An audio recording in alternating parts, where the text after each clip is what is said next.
yang di sekitar kita. Tahukah kamu sumber energi cahaya terbesar di bumi? Tahukah kamu bahwa cahaya juga bisa dibelokkan ketika melewati benda transparan seperti air atau kaca?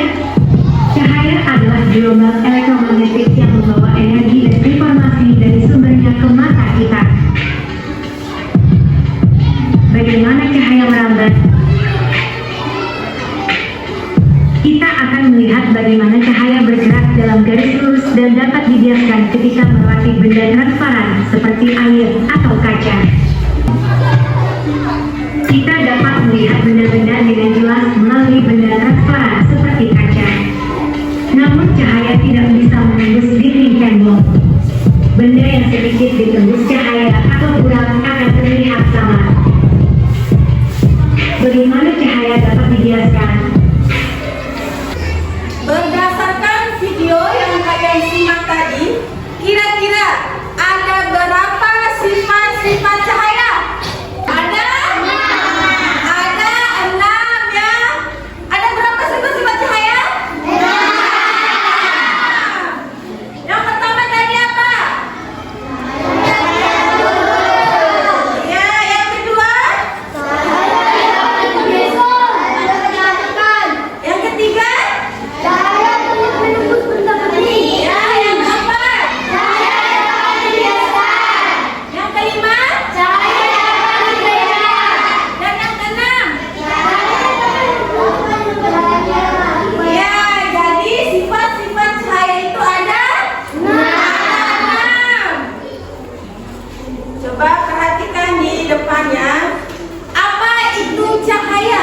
Apa sih cahaya itu? Cahaya adalah sinar atau terang yang berasal dari sesuatu yang bersinar. Apa saja sih sesuatu yang bersinar itu? Matahari, lampu, lilin, senter. Itu termasuk cahaya ya. Yang kedua, sumber cahaya. Sumber cahaya itu berasal dari mana saja sumber cahaya? Ada yang tahu? Ada dari api, apa lagi? Matahari, obor, dan lilin. Untuk kalian ketahui, matahari itu adalah sumber cahaya yang paling utama ya. Bagaimana sih cara cahaya itu merambat lurus? Nah ini, ketika kita menyalakan lampu senter, cahaya itu akan merambat lurus. Nih, ini sudah lihat? Merambat lurus. Sementara di ruangan yang tertutup, cahaya bisa masuk melalui celah yang ada seperti di jendela ya. Yang kedua, cahaya dapat dipantulkan. Cahaya bisa dipantulkan dari permukaan benda. Contoh, pemantulan cahaya melalui cermin. Ini ya, ini cermin. Kita pantulkan seperti ini. Ada cahaya pantulan melalui cermin. Sudah lihat? Yang ketiga, yaitu sifat cahaya menembus benda bening. Contohnya, cahaya menembus ke jendela. Sudah lihat ini jendela? Yang ketiga, cahaya dapat dibiaskan. Ini ibu ada air, ibu akan menuangkannya ke dalam gelas bening ya.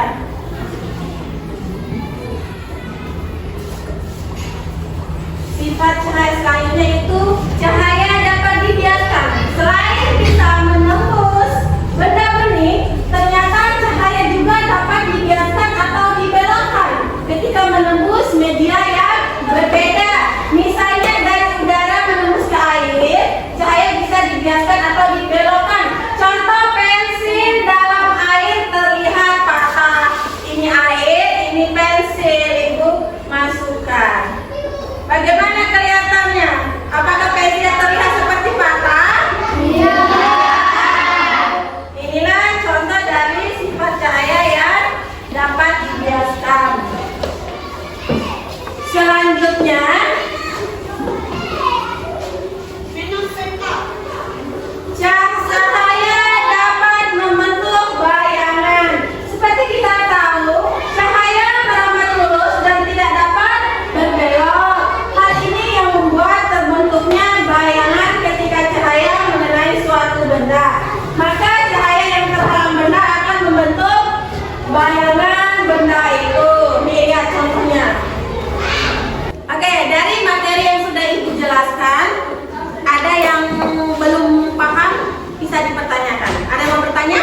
Oke, silakan Tifa. Bagaimana cahaya matahari bisa masuk ke dalam ruangan melalui lubang kecil? Oke, Ibu akan menjawab pertanyaan dari Ananda Tifa. Bagaimana cahaya matahari bisa masuk ke dalam ruangan melalui lubang kecil? Cahaya matahari dapat masuk ke ruangan melalui lubang kecil karena sifat cahaya itu merambat lurus. Cahaya dari matahari merambat lurus melewati lubang kecil, dan ketika melebihi batas lubang, cahaya tersebut melengkur dan menyebar membentuk pola cahaya yang terlihat jelas di dalam ruangan. Bagaimana Natifa? Sudah paham? Sudah. Oke, kalau gitu Ibu lanjut membagikan kalian ke dalam 3 kelompok ya. Yang ini kelompok 1, ini kelompok 2, dan yang di belakang itu kelompok 3. Ibu akan membagikan LKPD ya. Satu kelompok itu 1 LKPD, artinya ini dikerjakan secara berkelompok ya. Ini kelompok 1, ini kelompok 2, dan ini kelompok 3.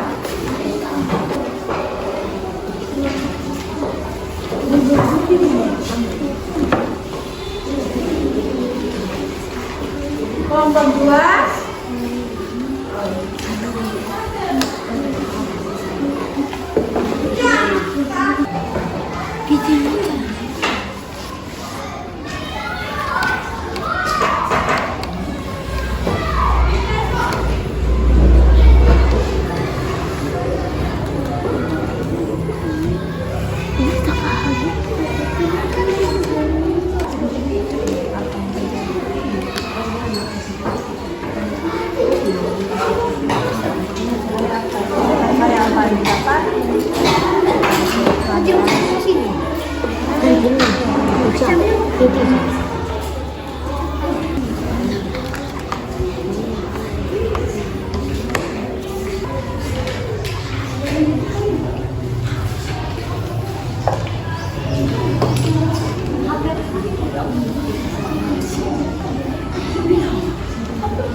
Udah selesai? Sudah. Oke, jika sudah selesai, kita akan presentasi ya. Oke, kita presentasi mulai dari kelompok 1. Ayo kelompok 1 maju ke depan untuk mempresentasikan hasil. Assalamualaikum warahmatullahi wabarakatuh.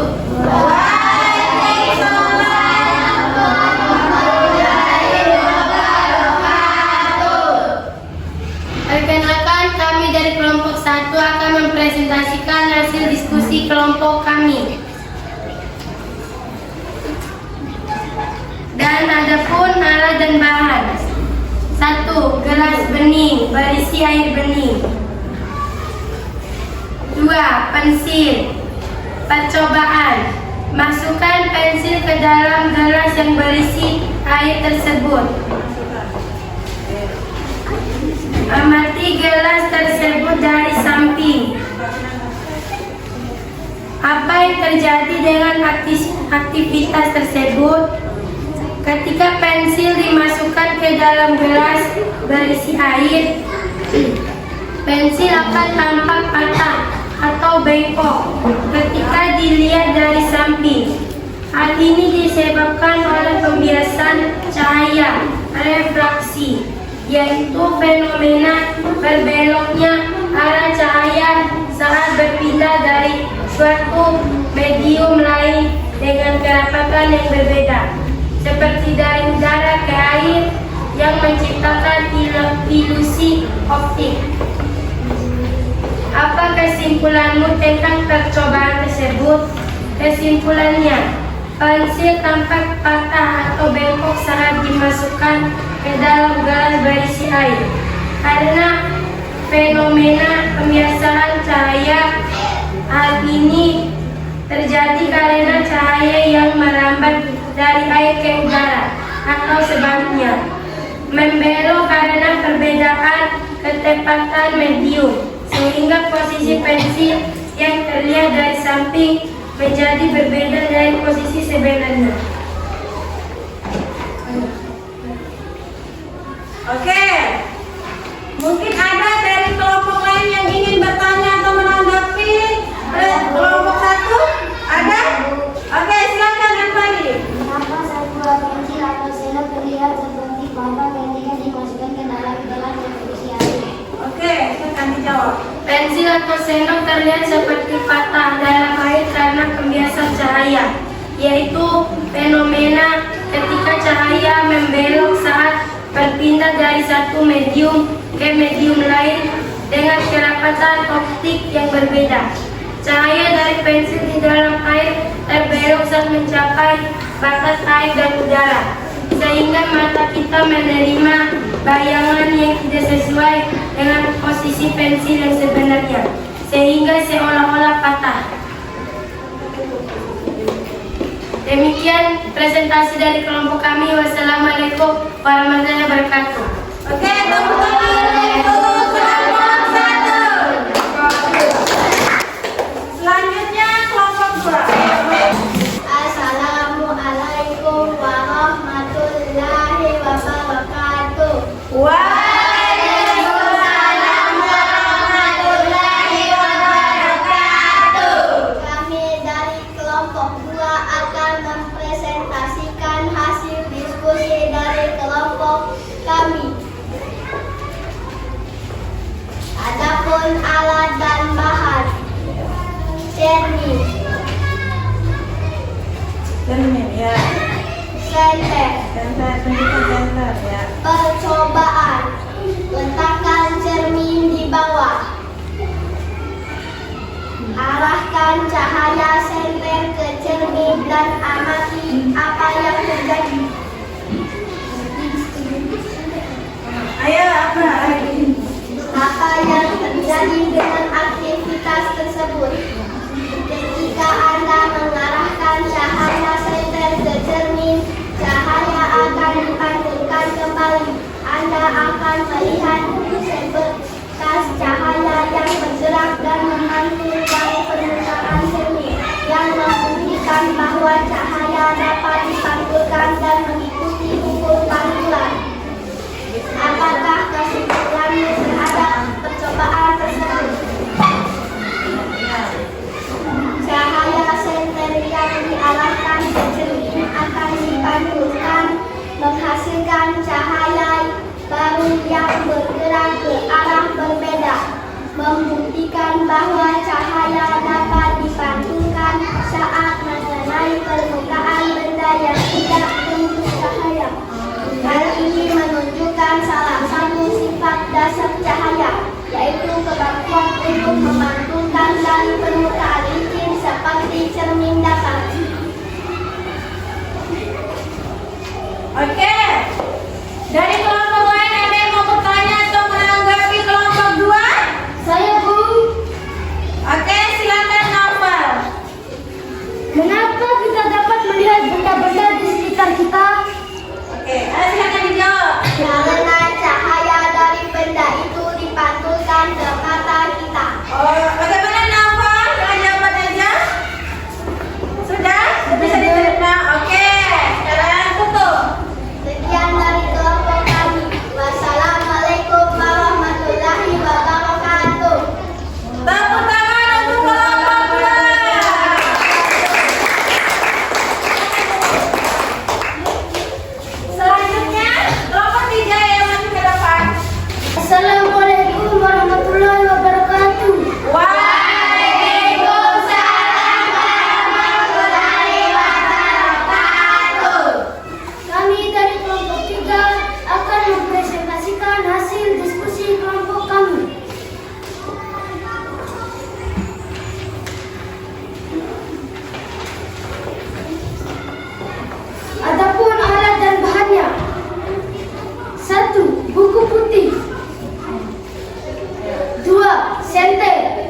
Kemudian arahkan senter tersebut ke gelas sejajar dengan buku dan amati.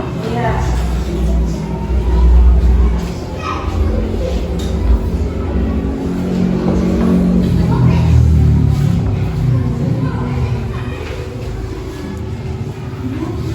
Apa yang terjadi dengan aktivitas tersebut? Senter diarahkan ke gelas bening yang diletakkan di depan buku. Cahaya akan menembus gelas bening dan mencapai buku, sehingga objek buku dapat terlihat. Gelas bening bersifat transparan terhadap cahaya, memungkinkan untuk dilalui oleh cahaya tanpa menghalangi atau menghancurkan cahaya signifikan. Dan cahaya akan terus merambat lurus hingga mengenai buku di belakangnya. Apa kesimpulanmu tentang percobaan tersebut? Kesimpulan dari percobaan tersebut adalah bahwa cahaya dari senter akan menembus gelas bening dan jatuh pada buku di belakangnya, menunjukkan bahwa gelas bening bersifat transparan terhadap cahaya. Buku akan menjadi bayangan atau terhalang oleh cahaya yang mengenai gelas, dan ini akan menunjukkan bagaimana cahaya berinteraksi dengan benda padat atau buku dibandingkan dengan benda bening atau gelas. Oke, mungkin ada pertanyaan dari kelompok lain untuk kelompok 3? Saya, Bu. Oke, silakan Nada. Mengapa cahaya bisa menembus benda bening? Kenapa cahaya bisa menembus benda bening? Cahaya menembus benda bening karena partikel penyusun benda bening memiliki susunan yang memungkinkan cahaya untuk melewatinya tanpa banyak terhalang atau terserap. Benda bening memiliki sifat transparan atau tembus cahaya.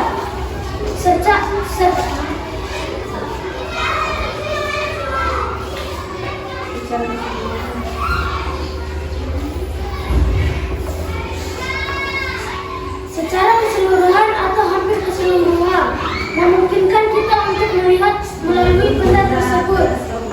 Bagaimana kalau Nada Satila? Bisa diterima jawabannya? Bisa, Bu. Oke, tepuk tangan untuk kelompok 3.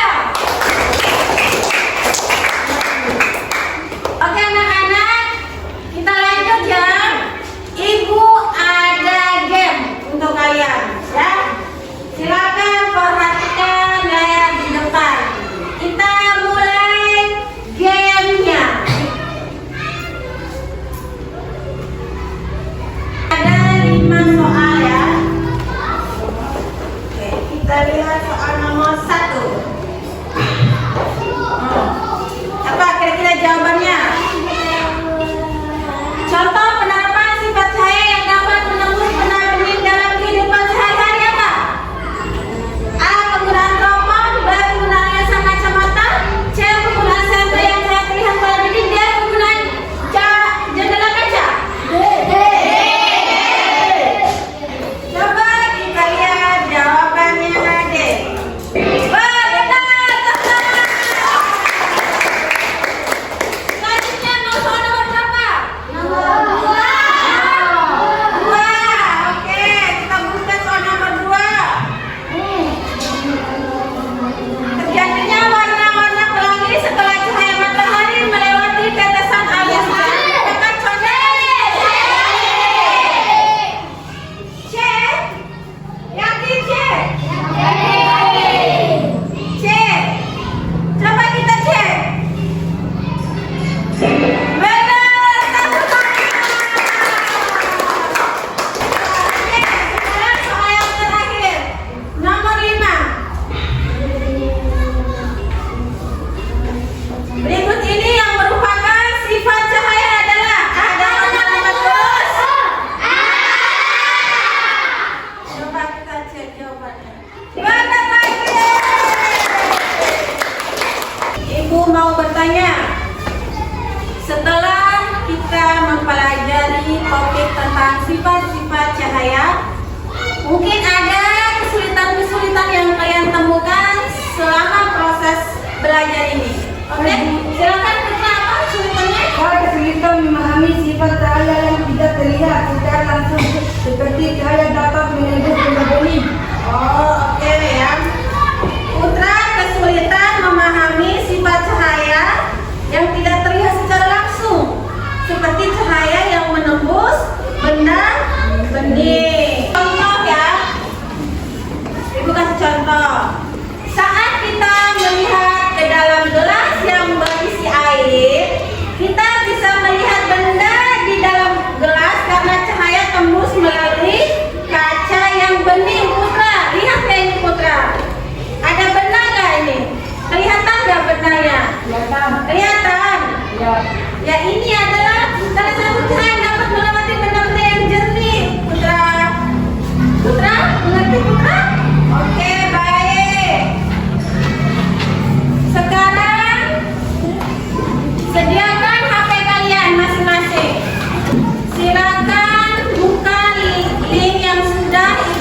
kita akan mengerjakan soal evaluasi.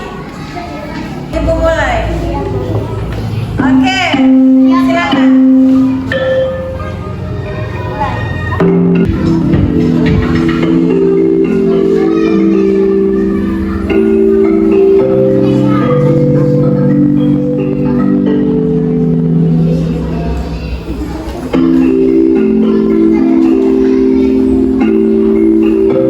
Masih Reza. Reza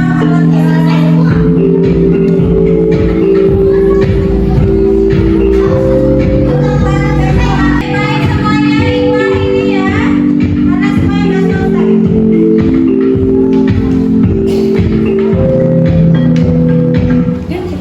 Oke, kita lihat. Di peringkat pertama ada Reza Mahroza. Tepuk tangan untuk Reza. Peringkat kedua ada Ita Andriani. Tepuk tangan untuk Ita Andriani. Dan peringkat ketiga ada Nada Syatira. Tepuk tangan. Agar kita lebih semangat lagi, mari kita tembus semangat. 1, 2, 3.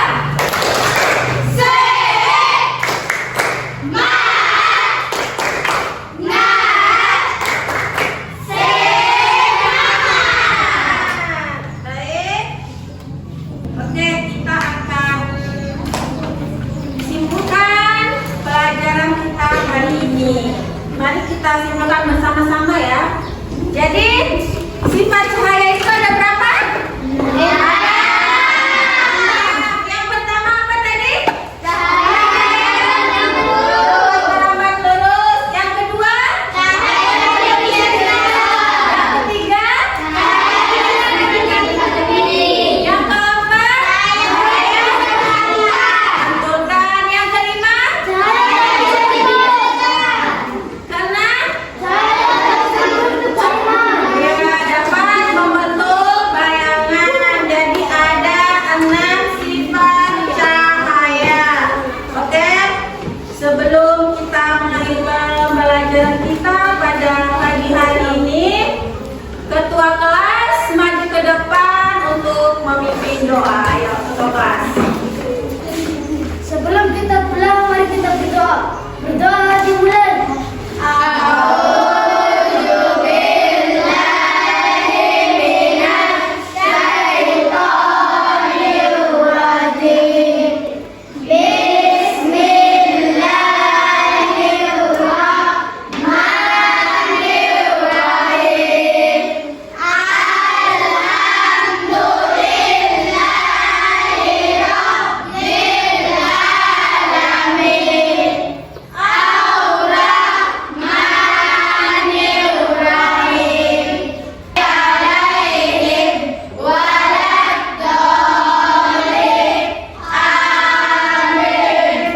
Silakan ketua kelas kembali ke tempat duduknya. Oke. Kita